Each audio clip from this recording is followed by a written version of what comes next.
सबसे पहले आप सभी को दयानंद सरस्वती शिक्षण संस्था की तरफ से नमस्कार। मैं संदीप ज्योग्राफी क्लासेस, आप सभी को मालूम है अपनी 10वीं और जो 12वीं क्लास है उसके जो एग्ज़ाम्स होने थे वो अभी रुके हुए हैं। तो उसकी अभी घोषणा हुई है कि मई में कराने की संभावना, जैसे ही 3 तारीख को लॉकडाउन ख़त्म होता है तो उसके बाद में सोशल डिस्टेंसिंग के माध्यम से जो है वो पेपर करवाने की संभावनाएं हैं। तो इस चीज़ को मद्देनज़र रखते हुए हमने अभी एक तो एसएस जो सामाजिक विज्ञान है कक्षा 10 का और कक्षा 12 का भूगोल विषय, इन दोनों के पेपर अभी बचे हुए हैं। तो एसटी ज्योग्राफी क्लासेस के अंदर यूट्यूब चैनल है हमारा और उसके अंदर हमने कक्षा 12 के जो हैं ज्योग्राफी के 6 लेसन डाल रखे हैं और कक्षा 10 का आज मैं लेसन लेके आ रहा हूँ। 5वां लेसन है जिसका नाम है लोकतंत्र। देखिए टाइम कम है, कुछ इंपॉर्टेंट चीज़ें मैं आपको इसमें बताऊंगा। सबसे पहले मैं आपसे निवेदन करूंगा कि आप अपनी बुक्स जो हैं वो निकाल करके रखिए अपने पास में बुक्स। इसके अलावा आप सभी को ये मालूम होगा कि एनसीईआरटी की बुकें आगे लागू हो चुकी है कक्षा 1 से लेकर के 9 तक और 11वीं तक। 9th क्लास के अंदर भी लोकतंत्र का एक चैप्टर आता है जो एनसीईआरटी के अंदर है। तो 9th क्लास के अंदर जो स्टूडेंट है जो 8th के एग्ज़ाम दे चुके हैं तो 9th में भी वो हो चुके हैं, तो उनके लिए भी ये लेसन फ़ायदेमंद रहेगा। और कक्षा 10 के अंदर जो हाल ही के अंदर एग्ज़ाम देंगे उनके लिए फ़ायदेमंद है और उन विद्यार्थियों के लिए भी फ़ायदा होगा जो विद्यार्थी अभी 10th के अंदर इंटर हुए हैं। चलिए स्टार्ट करते हैं। सबसे पहले हम लोकतंत्र के बारे में बात करते हैं। देखिए अपना जो देश है इसके अंदर सरकारें चलती है, इलेक्शन वगैरह होते हैं, चुनाव वगैरह होते हैं, कैसे होते हैं, क्या होता है, कौन सी सरकार होती हैं, इसके 3 लेसन अपने 10वीं क्लास के अंदर दे रखे हैं। पहला लोकतंत्र दे रखा है, फिर केंद्र सरकार दे रखा है और फिर राज्य सरकार दे रखा है। इन तीनों के बारे में हम स्टेप बाय स्टेप बात करेंगे। सबसे पहले हम बात करेंगे लोकतंत्र के बारे में। देखिए क्या होता है कि किसी भी चीज़ को शुरू करने से पहले उसका एक ढांचा बनता है, एक सिस्टम बनता है। वो क्या होता है, कौन करेगा इसको, कैसे करेगा, वो सारी चीज़ें होती है। तो इसमें देखिए सबसे पहले अपने पास नाम आता है लोकतंत्र। यानी ये जो नाम है लोकतंत्र, इसका मतलब क्या है इस नाम का? लोकतंत्र को हम इंग्लिश में कहते हैं तो इंग्लिश में इसको कहते हैं डेमोक्रेसी। ये नाम हमारा इंग्लिश के अंदर बनता है डेमोक्रेसी। देखिए डेमोक्रेसी जो शब्द बना है वो उसका हिंदी अनुवाद जो है वो लोकतंत्र होता है। लोकतंत्र कह सकते हैं, जनतंत्र कह सकते हैं, प्रजातंत्र कह सकते हैं, यानी इस प्रकार के नाम हम इसके अंदर कह सकते हैं। अभी हमें ये डिवाइड करना पड़ेगा डेमोक्रेसी जो शब्द है इसके माध्यम से लोकतंत्र शब्द कैसे बना। इसके अंदर 2 चीज़ें आएगी। सबसे पहले ये कहते हैं कि इसके अंदर अपने बुक्स निकाल लो साथ में और चैप्टर नंबर 5 है अपना लोकतंत्र, इसके अंदर निकालो। देखो इसके अंदर ये कहता है कि इसका जो है वो ग्रीक भाषा के 2 शब्दों से मिलकर के ये शब्द बना है। ये जो डेमोक्रेसी शब्द है वो ग्रीक भाषा के 2 शब्दों से मिलकर बना है। क्वेश्चन आ सकता है कि डेमोक्रेसी शब्द किन शब्दों से मिलकर बना है, तो 2 शब्दों से मिलकर बना है जिसके अंदर सबसे पहला नाम है हमारा डेमोस। ठीक है, सबसे पहला नाम हमारा क्या है? डेमोस। डेमोस। और दूसरा जो नाम है वो नाम है हमारा क्रेटिया। क्रेटिया दूसरा नाम जो हमारा है क्रेटिया। क्रेटिया। अब देखो क्या है, ग्रीक भाषा के जो शब्द हैं डेमोस और क्रेटिया, इन दोनों से मिलकर के हमारा क्या नाम बना है? डेमोक्रेसी बना है। अब इसमें हमें ये देखना पड़ेगा कि इस डेमोस का अर्थ क्या होता है और क्रेटिया का अर्थ क्या होता है। ठीक है, डेमोस का अर्थ क्या होता है और क्रेटिया का अर्थ क्या होता है। जो डेमोस शब्द है इसका अर्थ होता है जनता और क्रेटिया का जो है वो ये होता, इसका अर्थ होता है शक्ति। जनता और शक्ति। अब देखिए डेमोक्रेसी, लोकतंत्र हम कह सकते हैं इसको, प्रजातंत्र कह सकते हैं, जनतंत्र कह सकते हैं, यानी कि एक ऐसा तंत्र जिसके अंदर जनता का समावेश हो, यानी एक ऐसा ढांचा, ऐसा तंत्र जो जनता के द्वारा तैयार किया जाता है वो क्या कहलाता है? अपना लोकतंत्र कहलाता है। इसमें देखो 2 शब्द आए हैं, डेमोस और क्रेटिया। डेमोस का मतलब क्या होता है? जनता, और क्रेटिया का मतलब क्या होता है? शक्ति। यानी कि ऐसा तंत्र जिसके अंदर जनता की शक्ति निहित हो। किसकी शक्ति? जनता की शक्ति निहित हो, वो हमारा क्या कहलाएगा? लोकतंत्र कहलाएगा। इसके अंदर परिभाषा दी है, एक वैज्ञानिक है उन्होंने जो है वो भूगोलवेत्ता, उन्होंने परिभाषा दी है। वो इसके अंदर ये कहते हैं कि बर्नस जो नाम के वैज्ञानिक हैं इन्होंने कही एक परिभाषा। ये क्या कहते हैं, इसमें एक ही परिभाषा है और वो क्या कर सकते हैं, आपके 1 नंबर का क्वेश्चन दे सकते हैं। इस परिभाषा को लिख देंगे और लिख देंगे कि ये शब्द किसने कहे। तो हमें ये याद रखना होगा, सिर्फ एक ही परिभाषा है इनकी। इसके अंदर देखिए ये क्या कहता है कि लोकतंत्र एक ऐसा शब्द है जिसके अनेक अर्थ और इसके साथ भावनात्मक अर्थ भी जुड़ा होता है। यानी ये जो लोकतंत्र है, डेमोक्रेसी जो शब्द है, ये एक ऐसा शब्द है जिसके अंदर अनेक अर्थ निकलते हैं। ठीक है, यानी एक ऐसा शब्द है जिसके अंदर अनेक अर्थ निकलते हैं। ठीक है, और इसमें भावनात्मक शब्द भी जुड़े हुए हैं। भावनात्मक यानी कि भावना के बारे में भावनात्मक शब्द इसके अंदर जुड़े हुए हैं। डेमोक्रेसी जो बात कर रहे हैं, इसके अंदर बनर्श क्या कहते हैं? बनर्श ये कहते हैं कि इसके अंदर अनेक अर्थ निकलते हैं और जो साथ में क्या है, भावनात्मक जो शब्द है इसका भी प्रयोग इसके अंदर किया जाता है, तो वो हमारा क्या कहलाता है? लोकतंत्र कहलाता है, डेमोक्रेसी कहलाता है। परिभाषा एक बार और देख लेते हैं। इसमें कहता है देखो कि लोकतंत्र एक ऐसा शब्द है जिसके अनेक अर्थ हैं और इसके साथ भावनात्मक अर्थ भी जुड़ा होता है। यानी इसके बहुत सारे अर्थ निकलते हैं, लेकिन इसके साथ में क्या चीज़ जुड़ी होती है? भावनात्मक शब्द जो है वो जुड़ा हुआ होता है, इसलिए हम इसको क्या कहते हैं? डेमोक्रेसी कहते हैं, लोकतंत्र कहते हैं। अब ये तो बात होगी हमारे लोकतंत्र की कि क्या है लोकतंत्र, किस प्रकार से। अब क्वेश्चन उठेगा कि लोकतंत्र कितने प्रकार का होता है। ठीक है ना, क्वेश्चन क्या उठेगा कि लोकतंत्र कितने प्रकार का होता है। मुख्य रूप से लोकतंत्र जो है वो अपने 4 प्रकार का होता है। आपकी बुक के अंदर आप देख सकते हैं, इसमें दे रखा है 4 प्रकार से दे रखे हैं। राजनीतिक लोकतंत्र, सामाजिक लोकतंत्र, आर्थिक लोकतंत्र और एक अपना दे रखा है नैतिक लोकतंत्र। 4 प्रकार के लोकतंत्र हैं। सबसे पहला दे रखा है इन्होंने राजनीतिक लोकतंत्र, फिर है आर्थिक लोकतंत्र, फिर है नैतिक लोकतंत्र और फिर है सामाजिक लोकतंत्र। ये 4 प्रकार से लोकतंत्र इन्होंने दिए हैं। ठीक है, यानी कि लोकतंत्र जो है हमारा, क्या कहते हैं, लोकतंत्र जो है वो क्या है? 4 प्रकार का होता है। पहला राजनीतिक लोकतंत्र, दूसरा आर्थिक लोकतंत्र, तीसरा नैतिक लोकतंत्र और चौथा सामाजिक लोकतंत्र।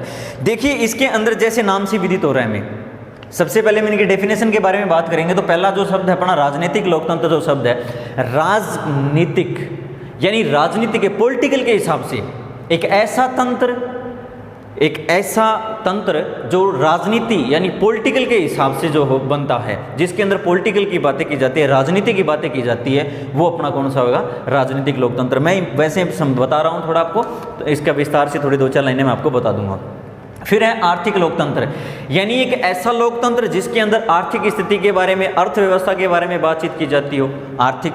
फिर है नैतिक लोकतंत्र, यानी एक ऐसा लोकतंत्र जिसके अंदर सभी लोगों को समानता का भावनाएं, नैतिकता, आदर, मान, सम्मान, ये सारी चीज़ें उसके अंदर रख करके बातें की जाएगी, तो वो नैतिक लोकतंत्र। और सामाजिक लोकतंत्र की बात आएगी कि एक ऐसा लोकतंत्र जिसके अंदर हमारे समाज के अंदर रंग भेद भाव, वेशभूषा, रहन सहन, खान पान, इन सारी चीज़ों को बिना किसी भेदभाव के रख करके जो तैयार किया जाता है, जो लोकतंत्र तैयार किया जाता है, वो अपना कौन सा हो जाएगा? सामाजिक लोकतंत्र। अब थोड़ा सा मैं विस्तार से बता देता हूँ इसके अंदर। सबसे पहला जो शब्द है हमारा राजनीतिक लोकतंत्र, 1 नंबर इसका पार्ट है। लोकतंत्र 4 प्रकार का होता है। क्वेश्चन आए कि लोकतंत्र कितने प्रकार का होता है, किन्हीं 2 के नाम लिखिए या 4 के नाम लिखिए, तो कौन सा होगा? राजनीतिक लोकतंत्र, आर्थिक लोकतंत्र, सामाजिक लोकतंत्र और नैतिक लोकतंत्र। सबसे पहले हम बात करते हैं हमारे राजनीतिक लोकतंत्र के बारे में कि राजनीतिक लोकतंत्र क्या है। इसके अंदर देखिए क्या कहता है कि इसके कुछ नाम आए हैं। अतीत के अंदर, जो पहले अतीत के बारे में बात कर रहे हैं, तो वहाँ पर जो है वो राजनीतिक लोकतंत्र को व्यक्तिवादी लोकतंत्र कहा गया था। वहाँ क्या कहा गया था? व्यक्तिवादी लोकतंत्र। वहाँ इसका नाम क्या था? व्यक्तिवादी लोकतंत्र। इसके बाद में आधुनिक युग आया तो उसमें उदारवादी लोकतंत्र कहा गया।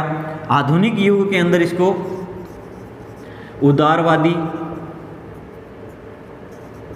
उदारवादी लोकतंत्र कहा गया। ठीक है, अतीत के अंदर इसको व्यक्तिवादी लोकतंत्र कहा गया, आधुनिक युग के अंदर इसको उदारवादी लोकतंत्र कहा गया।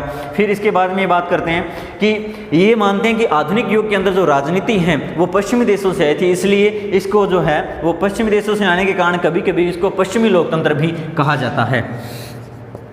पश्चिमी लोकतंत्र भी इसको कहा जाता है, यानी इसके कुछ नाम दे रखे हैं। अब आप कंफ्यूज मत होना अगर वो क्वेश्चन दे दे कि पश्चिमी लोकतंत्र क्या है या उदारवादी लोकतंत्र क्या है या व्यक्तिवादी लोकतंत्र क्या है, तो इसके अंदर हमें कंफ्यूज नहीं है। ये जो नाम है वो किसके हैं? सिर्फ राजनीतिक लोकतंत्र के नाम ही है, क्योंकि अतीत के अंदर इसको व्यक्तिवादी लोकतंत्र कहा गया था, आधुनिक काल के अंदर इसको उदारवादी लोकतंत्र कहा गया था, और कुछ एक ये मानते हैं कि ये जो राजनीति है ये पश्चिमी देशों से आई थी, इसलिए इसके पश्चिमी लोकतंत्र भी इसको कहा जाता है। फिर इसके बाद में एक नाम और बचता है इसका, और वो ये बचता है कि इसके अंदर ये कहा गया है कि मार्क्सवादी जो थे, ठीक है ना, मार्क्सवादी, ये कार्ल मार्क्स नाम के व्यक्ति थे, इन्होंने मार्क्सवादी अवधारणाएं प्रस्तुत की थी। तो जो मार्क्सवादी लोग हैं इन्होंने पूंजीवादी लोकतंत्र भी इसको कहा है, पूंजीवादी लोकतंत्र। अब ये पूंजीवादी लोकतंत्र क्यों कहा? पूंजीवादी लोकतंत्र का मतलब यहाँ पर ये है कि जो मार्क्सवाद है वो सारे के सारे जो अपने सुझाव है, अपने सिद्धांत है, वो आर्थिक दृष्टि के ऊपर ही देते हैं। आर्थिक जो अपना है, पैसा है, उसके अकॉर्डिंग वो बातें रखते हैं अपनी। तो पूंजी का मतलब यहाँ पर पैसा है। पूंजीवादी लोकतंत्र यानी कि ऐसा लोकतंत्र जिसके अंदर पैसे से काम किया जाता है या पैसे से ही सब कुछ होता हो, या वो लोकतंत्र जो पैसे के ऊपर डिपेंड हो, वो कौन सा होगा? अपना पूंजीवादी। तो इसके अंदर राजनीतिक जो नाम आया, अपना राजनीतिक लोकतंत्र आया है, इसको अतीत के अंदर व्यक्तिवादी कहा गया, आधुनिक काल के अंदर इसको उदारवादी कहा गया। पश्चिम से मानते हैं राजनीति आई हुई है तो पश्चिमी लोकतंत्र बोलते हैं, और जो मार्क्सवादी लोग हैं इन्होंने इसको जो है वो पूंजीवादी लोकतंत्र के रूप में इसका नाम दिया है। फिर इसके बाद में आइए देखिए, इसके अंदर कहता है कि उदारवादी जो विचारक थे, ठीक है, यानी आधुनिकता के अंदर इसको क्या कहा गया? उदारवादी कहा गया। जो उदारवादी जो विचारक थे उन लोगों ने क्या किया? इसके दो प्रकार बताए हैं। पूरे जो लोकतंत्र है, ये जो राजनीतिक लोकतंत्र सारा है, इसको इन्होंने दो भागों में बंटाया है। पहला ये भाग है कि राज्य के एक प्रकार के रूप में लोकतंत्र, यानी कि उदारवादी जो लोग हैं इन्होंने ये कहा कि जो सारा राजनीतिक जो लोकतंत्र है वो सारा का सारा दो भागों में बंटा हुआ है। पहला है राज्य के एक रूप के में, राज्य के प्रकार के रूप में, राज्य के प्रकार के रूप में लोकतंत्र, प्रकार के रूप में लोकतंत्र। और दूसरा इन्होंने कहा है, ये 1 नंबर, ये 2 नंबर, दूसरा इन्होंने कहा है शासन के रूप में जो है वो लोकतंत्र, शासन के एक प्रकार के रूप में लोकतंत्र, शासन के एक प्रकार के रूप में लोकतंत्र। इन्होंने उदारवादी लोगों ने दो प्रकार से बताया, राज्य के प्रकार के रूप में लोकतंत्र और शासन के प्रकार के रूप में लोकतंत्र। अब ये कैसे होता है? इसमें देखिए, सबसे पहला दे रखा अपना राज्य के प्रकार के रूप में एक लोकतंत्र। इसके अंदर ये कहता है कि लोकतांत्रिक राज्य की अवधारणा के अनुसार प्रभु सत्ता का निवास जनता में होता है। यानी लोकतांत्रिक जनता की जो अवधारणाएं हैं, यानी जो हम लोकतंत्र की बात करेंगे तो इसकी एक अवधारणा ये है कि इसके अंदर सारी शक्तियां किसके अंदर निहित है? जनता के अंदर निहित है। क्योंकि हमने सबसे पहले डेमोक्रेसी नाम पढ़ा था, जिसका मतलब ये कि जनता की शक्ति। तो ये मानते हैं कि सारी जो शक्ति है वो किसमें निहित है? जनता के अंदर निहित है। इसलिए इसमें कहता है कि जनता को सरकार के निर्माण करने में, उसके नियंत्रण करने में और उसको पदच्युत करने की पूर्ण व अंतिम जो है वो शक्ति प्रदान होती है। यानी राज्य के प्रकार के रूप में लोकतंत्र के बाद बात करेंगे तो इसमें ये कहते हैं कि इसके अंदर जनता की शक्ति निहित होती है। और यहाँ पर जनता के बारे में, जनता जो है वो सरकार को चुनने में, उसको पदच्युत करने में, उसके ऊपर कार्य करने में, इन सारी चीज़ों के बारे में अपनी शक्ति रखती है, उस पर नियंत्रण रखती है। और ये सारी जो अंतिम शक्तियाँ हैं ये जनता को प्राप्त होती है। ये अपना कौन सा होगा? राज्य के प्रकार के रूप में एक लोकतंत्र होगा। अब बात करते हैं हम शासन के प्रकार के रूप में एक लोकतंत्र। शासन के प्रकार में कैसे? कि जो लोकतंत्र है, लोकतंत्रवादी जो हैं वो ये कहते हैं कि शासन की अवधारणा लोकतांत्रिक राज्य की अवधारणा के सैद्धांतिक पक्ष का ही विकसित एक व्यवहारिक पक्ष है। यानी राज्य के प्रकार के रूप में जो लोकतंत्र हमारा हुआ है उसी का एक विकसित और सैद्धांतिक प्रतिरूप हमारा क्या है? शासन के प्रकार के रूप में एक लोकतंत्र है। फिर इसके बाद में हम बात करते हैं आगे, इसके अंदर ये कहते हैं कि इसके अंग के रूप में इसको दो भागों में बांटा है।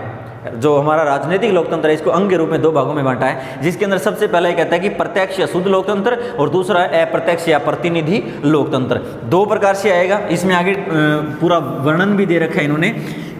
पहला दे रखा है इन्होंने प्रत्यक्ष लोकतंत्र जिसको हम कह सकते हैं, और दूसरा दे रखा है अप्रत्यक्ष लोकतंत्र। ये आगे दे रखा है, इसकी जो फुल डिटेल है वो आगे आ जाएगी। तो इसमें दो प्रकार से बांटा है। इसके बाद में इन्होंने इसको आधुनिक युग के अंदर जो है वो इन्होंने दो भागों में बांटा था, एक तो संसदीय लोकतंत्र और दूसरा अध्यक्षात्मक लोकतंत्र। तो ये जो है वो हमारा राजनीतिक लोकतंत्र है। इसकी कुछ मान्यताएं हैं, यानी जो राजनीतिक लोकतंत्र है वो कुछ मान्यताएं रखता है। वो मान्यताएं क्या है इसकी? ये कहता है कि राजनीतिक लोकतंत्र उदारवादी संविधानवाद में विश्वास करता है। यानी हमारा जो राजनीतिक लोकतंत्र है ये उदारवादी जो विचारधारा है उसके अंदर अपना विश्वास रखता है। ये प्रभु सत्ता का निवास जनता में मानता है। यानी प्रभु सत्ता का निवास का मतलब ये कि जो सत्ता है हमारी उसका जो निवास है वो किस में निहित है? जनता के अंदर निहित है, क्योंकि जनता जिसको चुनेगी उसी को वो मानेंगे। राजनीतिक लोकतंत्र का सैद्धांतिक पक्ष लोकतांत्रिक राज्य है और इसका व्यवहारिक पक्ष लोकतांत्रिक शासन है। यानी एक तो सैद्धांतिक पक्ष और एक व्यवहारिक पक्ष। सैद्धांतिक पक्ष का मतलब कि जो नियम जो सिद्धांत है उनके ऊपर जो काम किया जाएगा, और व्यवहारिक पक्ष यानी जिस चीज़ को व्यवहार में लिया जाएगा। तो इसमें अंदर ये कहता है कि जो सैद्धांतिक पक्ष है वो तो हमारा कौन सा है? केंद्र शासन के रूप में, और दूसरा जो है व्यवहारवादी वो अपना किसके रूप में है? शासन के रूप में है। चौथी इसकी जो कंडीशन है वो ये कि जनता शासन यानी सरकार को नियुक्त करती है और उस पर नियंत्रण करती है और उसे हटा भी सकती है। पीछे भी हमने पढ़ा था कि जनता इस पर क्या करती है, अपना शासन करती है अपने द्वारा और इसको हटा भी सकती है। और पांचवा कहता है कि राजनीतिक लोकतंत्र स्वयं में साध्य नहीं होता, अपितु लोकतांत्रिक साधनों और मूल्यों की प्राप्ति का साधन होता है। दो चीजें आती है, एक तो होता है साधन, ठीक है, एक तो होता है साधन और दूसरा होता है साध्य। साधन और साध्य, ये दो चीजें होती है। साधन और साध्य का मतलब क्या होता है? साधन, साधन क्या होते हैं कि एक ऐसी चीज जिसके द्वारा हम अपना काम करते हैं। जैसे फॉर एग्जांपल ये मेरे पास क्या है, मार्कर है, मैं इसके द्वारा क्या कर रहा हूँ, राइटिंग कर रहा हूँ, तो लिख रहा हूँ किसके द्वारा, मार्कर के द्वारा। तो ये मेरा कौन सा हो गया, साधन। जैसे हम बस के माध्यम से जाते हैं, ठीक है, तो बस के माध्यम से एक स्थान से दूसरे स्थान पे परिवहन करते हैं, तो हम क्या लिखते हैं, परिवहन साधन, परिवहन साधन ऐसा हम लिखते हैं। तो वे चीजें जिसके द्वारा हम काम करते हैं वो हमारा क्या कहलाता है, साधन कहलाता है। और उसके द्वारा जो काम होता है, जो करने वाला होता है, वो क्या कहलाता है, अपना साध्य कहलाता है। तो इसके अंदर कहता है कि साध्य नहीं होता है, ये जो लोकतंत्र है, राजनीतिक लोकतंत्र जो है वो साध्य नहीं होता है, बल्कि लोकतांत्रिक साधनों और मूल्यों की प्राप्ति का ये एक साधन होता है। यानी एक ऐसा साधन होता है जिसके माध्यम से हम लोकतांत्रिक मूल्यों को प्राप्त कर सकते हैं। ये पहला अपना कौन सा हो गया, राजनीतिक लोकतंत्र। अब दूसरा आता है हमारा सामाजिक लोकतंत्र। सेकंड जो आता है वो आता है हमारा सामाजिक लोकतंत्र, ये वाला सामाजिक लोकतंत्र, जिसमें देखिए समाज प्लस में एक, जिस वो इकाई जिसके अंदर समाज को जोड़ा गया, सामाजिक लोकतंत्र। और इसमें मैंने आपको पहले भी ये भी बताया था कि जिसके अंदर रंग रूप भेदभाव वेशभूषा इन सारी चीज़ों के बारे में जो है वो तालमेल या मान सम्मान या सबको बराबर लेकर के चलता है, तो वो अपना कौन सा कहलाएगा, सामाजिक लोकतंत्र कहलाएगा। इसके अंदर एक मुख्य परिभाषा आती है, वो आती है हमारी हनर्सा के नाम पे, ठीक है, ये इंपॉर्टेंट है, निशान लगा लेना। हनर्सा के अनुसार, हनर्सा जो है वो क्या कहते हैं, वो सामाजिक लोकतंत्र की परिभाषा क्या देते हैं, वो ये कहते हैं कि लोकतांत्रिक समाज वह है जिसमें समानता के विचार की प्रबलता हो और जिसमें समानता का सिद्धांत प्रचलित हो। यानी हनर्सा क्या कहता है कि सामाजिक लोकतंत्र वो है जिसके अंदर समानता के विचार की प्रबलता हो। समानता के विचार की प्रबलता कैसे, समानता कैसे आएंगे, रंग रूप भेदभाव वेशभूषा खान पान रहन सहन, इनके अंदर समानता की प्रबलता हो। और दूसरा तथा समानता का सिद्धांत प्रचलित हो, यानी एक ऐसा सिद्धांत जो किसके बारे में बात करता हो, समानता के बारे में बात करता हो, वो अपना कौन सा कहलाएगा, सामाजिक लोकतंत्र कहलाएगा। इसके अंदर मुख्य रूप से दो बातों पे ध्यान दिया जाता है सामाजिक लोकतंत्र के अंदर। सामाजिक लोकतंत्र मतलब ये इसका लोकतंत्र का कि एक ऐसा सामाजिक लोकतंत्र जिसके अंदर रंग रूप भेदभाव, इसके अंदर किसी प्रकार का भेदभाव ना हो खान पान रहन सहन में। और हनर्सा जो है वो हमारे ये कहते हैं कि सामाजिक लोकतंत्र वो लोकतंत्र है जिसके अंदर समानता पे प्रबलता, समानता की प्रबलता हो और समानता के सिद्धांत के ऊपर बल दिया जाता हो, वो अपना कौन सा है, सामाजिक लोकतंत्र है। इसके अंदर दो बातों पर ध्यान रखा जाएगा। सबसे पहली बात ये कि धर्म जाति नस्ल भाषा लिंग धन आदि के आधार पर समाज में मौजूद विशेष अधिकारों की व्यवस्था का अंत किया जाए। यानी इनके अंदर जो व्यवस्थाएं हैं, रंग रूप धन है, दौलत है, माया, इन सारी चीज़ों के बारे में जो चीज़ें दे रखी है वो क्या है, उसके अंदर व्यवस्था का जो है वो अंत किया जाए। और दूसरा इसका काम है कि सभी व्यक्तियों को सामाजिक प्रगति के समान अवसर प्रदान किए जाएं। यानी जो सभी व्यक्ति हैं, टोटल व्यक्ति हैं, उनकी सामाजिक जो समानताएं हैं उनके ऊपर जो है वो अवसर इनको दिए जाना चाहिए। क्योंकि कोई लोग बहुत ज़्यादा अमीर होते हैं, कोई बहुत ज़्यादा गरीब होते हैं, तो जो गरीब होते हैं उनको भी अमीरों की तुलना में वो चीज़ें मिलनी चाहिए, तो वो सारी इसमें होनी चाहिए। अब तीसरा आता है अपना आर्थिक लोकतंत्र, जिसके अंदर मैंने आपको पहले बताया था कि आर्थिक के अंदर क्या बात करेंगे, अर्थव्यवस्था के बारे में बात करेंगे, पैसे से संबंधित बात करेंगे कि ऐसा लोकतंत्र जिसके अंदर अर्थव्यवस्था के बारे में बात की जाती है वो कौन सा होगा, अपना आर्थिक लोकतंत्र। इसमें मार्क्सवादी और समाजवादियों ने इसको प्रस्तुत किया था। इंपॉर्टेंट बात ये, मार्क्सवादियों और जो अपने समाजवादी इन्होंने इसको प्रस्तुत किया था। 18वीं 19वीं शताब्दी में सदी में व्यक्तिवादियों ने भी आर्थिक क्षेत्र में लोकतंत्र की चर्चा की थी, जो मार्क्सवादियों और समाजवादियों के आर्थिक लोकतंत्र में सर्वथा भिन्न एवं विपरीत है। तो इसमें कुछ ज़्यादा खास नहीं है कि वो लोकतंत्र जिसके अंदर अर्थव्यवस्था के बारे में बातचीत की जाती है वो अपना आर्थिक लोकतंत्र। फिर आता है नैतिक लोकतंत्र। अब नैतिकता की बात है, नैतिकता के अंदर कहते हैं कि नैतिक व आध्यात्मिक जीवन दर्शन के रूप में स्वीकार किया जाता है लोकतंत्र के प्रति। इस नैतिक दृष्टिकोण को ही नैतिक लोकतंत्र कहा जाता है। लोकतंत्र के प्रति नैतिक दृष्टिकोण यानी जनता की जो शक्ति है, जनता का जो सिस्टम है, उसके प्रति जो नैतिकता का भाव हमारे अंदर होता है वो हमारा कौन सा कहलाएगा, नैतिक लोकतंत्र कहलाएगा। तो ये चार अपने लोकतंत्र कंप्लीट हो गए। अब इसके बाद में बात करते हैं क्वेश्चन आ सकता है कि लोकतंत्र कितने प्रकार के होते हैं, किन्हीं दो की व्याख्या कीजिए। तो 4 प्रकार के होते हैं, आर्थिक, सामाजिक, राजनीतिक और नैतिक लोकतंत्र। इनमें से किसी 2 का वर्णन आप कर सकते हो। अब देखिए अपनी बुक के अंदर आगे हम